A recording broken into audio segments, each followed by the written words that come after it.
Hey, it's Thomas Mulready from CoolCleveland.com, and we are here today in what's going to be the new atrium of the Cleveland Museum of Art.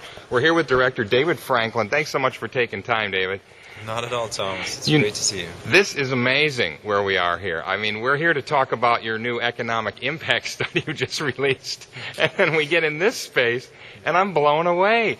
Talk about this space first, because I don't think people have seen this. No, the public has not really seen the space. At least they haven't stood in it yet the way we are. This is our central atrium at the Cleveland Museum of Art. It's really an absolutely spectacular place to be, and will be a place to be for our public. We hope this will become a very familiar place, right? The living room of the city, let's say. It's going to be probably the largest indoor space possibly in the state of Ohio, I'm thinking. It could be true. We could certainly have the Cavaliers in here or the Cleveland Browns playing a game. It's bigger than a football field in here. It's bigger than a football field. It's certainly on that proportion. It's absolutely jaw-dropping. And it looks beautiful. It is jaw-dropping. And I understand when you revealed this facade here, which had a building attached to it from the original 1916 building, that you had to open a quarry to get some more stone to face it. That's correct. There had been some defacing of the original 1916 building, so we went back to the original quarry in Georgia, which had closed down, so we had it reopened. Wow. And dug out some more stone so that we could really try to match the original marble. And it's again, people can judge for themselves. Will be able to judge for themselves, but we think it's a tremendous success and certainly very innovative and creative to try to do it that way. It's beautiful. And you did what the Brown Stadium didn't do. You put a dome over the top, so it's all weather year-round, right? We seem to figure that out, that Cleveland has the occasional bad weather patch. Not so much this past winter, but it's been the place nice. is safely sheltered and be a very calming space as well for the public. This will really be the first space, in a sense, that the public sees. They'll be drawn in here as they enter the museum. It'll be a central orientation space and very clear and logical. When the public enters here, they'll get any help from everybody to find out where they want to go, and it'll be very simple. Talk about what's in the floor here behind you. You can see that there's tubes running through here. It looks like a heating system for the floor. Yeah, there'll be heating on the floor to try to keep it heated from underneath. It's a state-of-the-art architecture, as you can imagine. Right. The snow will be subtly melted as it hits the roof as well. So we've thought all these things through. Oh, that's awesome. Again, there'll be plants in here, vegetation. And it'll just feel, I think, very warm and very welcoming. You're going to have a restaurant here just behind you. Doug Katz is going to be doing his magic, and so you'll have that open, and you'll have seating right out here, I assume, right out into the atrium area. There's so many great chefs and restaurants in Cleveland. It's one of the things that's really impressed me as a relative newcomer, and we have the honor to work with Doug Katz of Fire, and he'll be our executive chef, and we think that will be the food will be at the same level as the art, and I think that's important. That's great. People will be able to bring their seats out and tables here. They can eat in the atrium and just enjoy the space. I assume you'll have entertainment as you have had in the past, and make a nice place for people to gather in the evenings, afternoons. Definitely.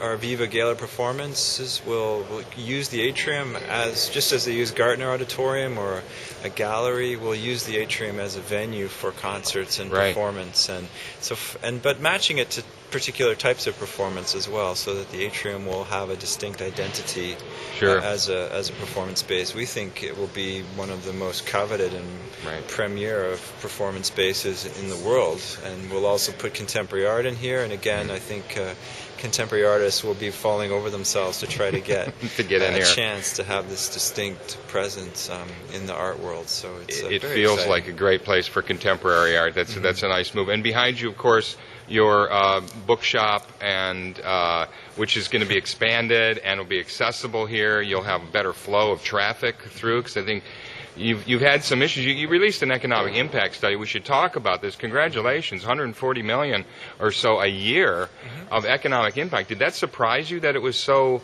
great, that it was such a large number? To be honest, I don't think I had a number in my head. I knew that the museum, like all cultural organizations, does have a huge impact on the economy. So we wanted to have a very precise analysis of this so that we could speak with real conviction. And I think some people in the art world or the cultural world may even be uncomfortable with this kind of thing. I mean, we talk about the greatness of the art and how that is so enhancing for one's spirit, let's say. But we also have to recognize that we are in the business, and to talk to business leaders in a language that they understand, let's say, is very, very important for museums to do. And after all, too, we get a lot of private donations, money coming in from generous people, and we want them to appreciate that they're not just giving us something that we spend, but in fact their donation is really an investment in the city as much as the institution itself. So, and there is a multiplier effect with every dollar that's being spent here. It goes out into the community, and you're bringing in from outside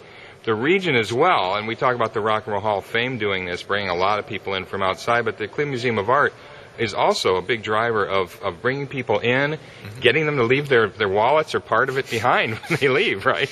Definitely. Well, like the sports teams as well, or the orchestra, Sure. We have these incredible resources here, and certainly there's much more we can do with collaboration, but I think people, again, need to appreciate that we are a draw for the national, international art world, and this has a great effect on the economy, especially, I think, these kinds of slower activities that we generate, so people need to come and spend time with the art or hear a concert, and if we can start to overlay these experiences, what we want are people to stay here for many days and slow them down and get them to spend more money in restaurants, to stay more nights in hotels. And we've got all of the other amenities now, and you're coming off of a big reconstruction process here, a project that's pumped $350 million or so.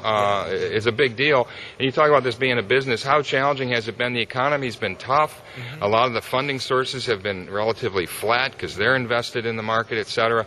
What are the challenges that you're seeing here in finishing up this renovation and expansion that you're doing here, and getting your attendance back up to where it was in the heyday, where you were getting 500,000 people or so flowing through, plus all the kids and the education programs? Right.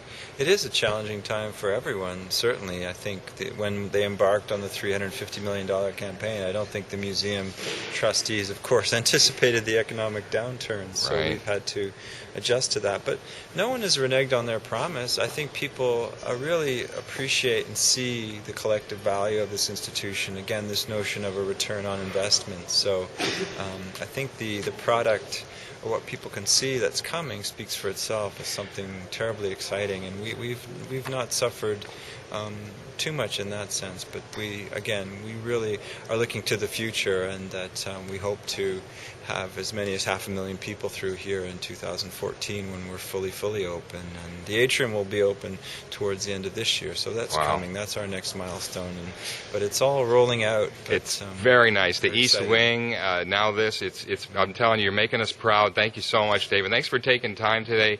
Congratulations on calculating exactly how important your economic impact is here, because it is, as we discuss the arts and culture, it's so important that we have those figures. Thank you for taking time today to talk. Thanks, Thomas. Thank you. Appreciate it.